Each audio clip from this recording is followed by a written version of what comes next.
একটু ওঠেন না, আমার বাচ্চার দুধ কিনতে পারতেছি না, দুধের দাম 840 টাকা। আমাকে উঠতে বলতেছেন? হ্যাঁ হ্যাঁ। তা আমি তো যাবো না, আমার বাইক আছে। আহ, কেন যাত্রী পান না? না, যাত্রী পাইতেছি না সকাল থেকে। তা আপনি ওরে নিয়ে সবসময় রিক্সা চালান? হ্যাঁ মানে আমরা উঠলেও দুধ কিনতে পারবেন? হ্যাঁ। তাহলে তো উঠতেই পারি। কেন সকাল থেকে ভাড়া পান নাই? না, তো ওরে নিয়ে কিভাবে চালান আপনি? এই যে এক হাতে ধরে রাখি কষ্ট করে।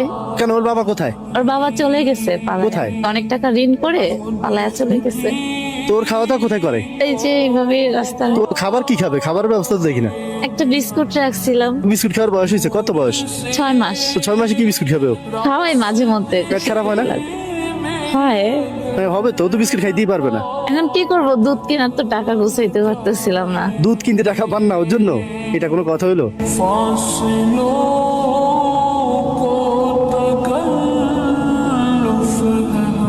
এটা কোনো কথা হইলো? প্রতিদিন ভাড়া মারলে কত পান? প্রতিদিন ভাড়া মারলে 800-1000 টাকা ভাড়া মারা যায়, 500 টাকা গাড়ির জমা। তো 300 টাকা থাকে। তো এটা দিয়ে কি ও খাবে কি আর আপনি খাবেন কি? আচ্ছা, আম্মু আছে। আম্মু আছে? হ্যাঁ। আম্মুরে আপনার চালাইতে হয়। তা আপনার হাজবেন্ড কি হয়েছে?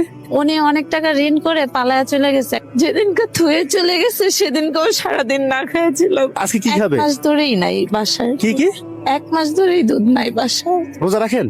রোজা রাখতে পারি না, ওষুধ খাইতে হয়। সিজারে ইনফেকশন হয়ে আছে এখনো। সিজারে ইনফেকশন হয়েছে? আল্লাহ।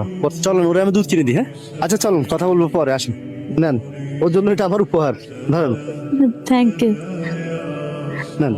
3টা দিয়ে 1 মাস যাবে। 1 মাস যাবে? যাক, এখন ওর না খাওয়ার ব্যবস্থা হয়েছে, 1 মাস চলবে। আপনার কি হবে? এখানে 10,000 টাকা আছে।